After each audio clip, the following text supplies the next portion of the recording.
So here we are in the bunker. This is the actual part of the game that I really enjoy. You know, a lot of people don't like being in the bunker. They find it hard. But it's all about technique and setup, especially in the bunker. Now here we are, we have a short shot. You know, in today's game, all the pin positions are cut really close to the edges of the green. And if you miss it on the wrong side, you've got to be able to hit the ball out of the bunker nice and high and create some spin. And the way to do that in bunker play, again, is to use that back edge. Use the bounce, and by doing that, the best way to open up and expose that bounce is by changing your setup. Again, you want the ball really forward.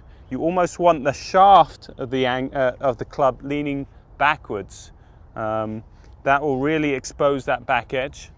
Again, when you get that ball forward and the shaft leaning backwards, that promotes a really open club face. You want to rotate and get this club as open as possible.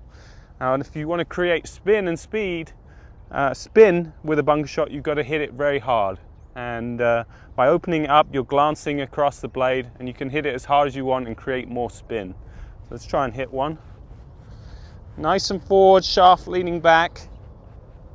Open that blade and hit it hard. And the ball will come out and hit nice and softly and won't release. You can really pitch it right by the hole that way, and you're able to control it. So let's just hit another one.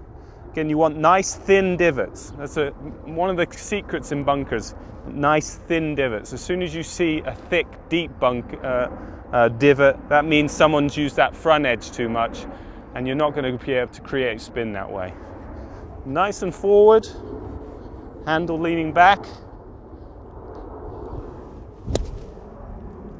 Hit it nice and hard, and the ball comes up and hits really nicely and softly. You want as much loft as possible.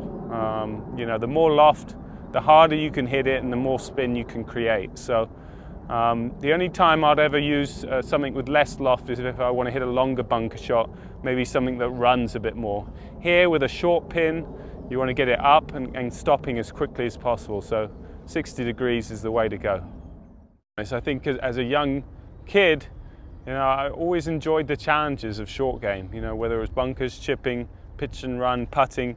I think you're always a little bit less, you have less fear when you're young, and I think that kind of just kept up with me as I got older. Obviously, I've always felt like I was a good bunker player. I felt very accomplished, felt very confident, and that's half the battle. Getting into the sand and realizing that you are good. You're going to get it up and down. And that's one of the hurdles to kind of get over. Is first of all, you got to believe in yourself. And obviously my record on in the sand for the last few years has been pretty good.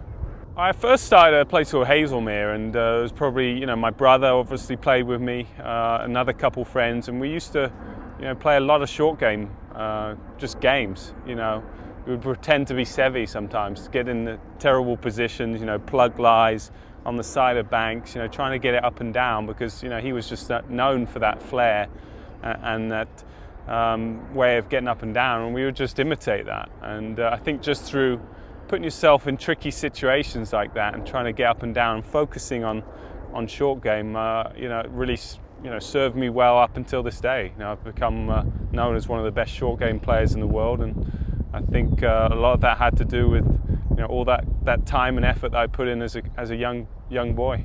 I think good short game will take you a long way.